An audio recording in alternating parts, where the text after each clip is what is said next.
Hare Krishna both of you.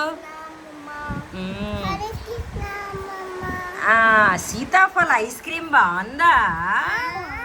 మరి ఇక నా ఐస్ క్రీమ్ అడగకూడదు నాన్నకి. సీతాఫల్ ఎప్పుడు చెప్తే అప్పుడు ఇస్తున్నాం కదా మేము. మరి ఐస్ క్రీమ్ తినకూడదు, ఓకేనా? ఇద్దరు స్నానాలు చేస్తారేంటి? గెట్ రెడీ ఏంటి? అయితే స్కూల్కి వెళ్ళిపోదామా మనం? వెళ్తావు కదా.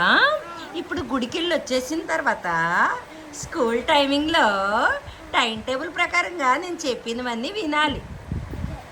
మరి దాని తర్వాత బయటకు వెళ్ళకూడదు. డన్నా? ఇది చాలా మంది చూస్తారు, మాట నిలబెట్టుకోవాలి. యమ్మీయా. సీతాఫలం తిన్నప్పుడు ఆ పిక్కలు వస్తారు కదా, నవిలి అదొక ఎక్సర్సైజ్. హెల్తీగా తింటున్నారు. ఎర్లీ మార్నింగ్ వాటర్ ఇద్దరు తాగారు కదా, నువ్వు తాగలేదు, నువ్వు తాగావు. ఇది గుడ్ గర్ల్. వీడు మర్చిపోయాడు. Okay, anyway happy morning.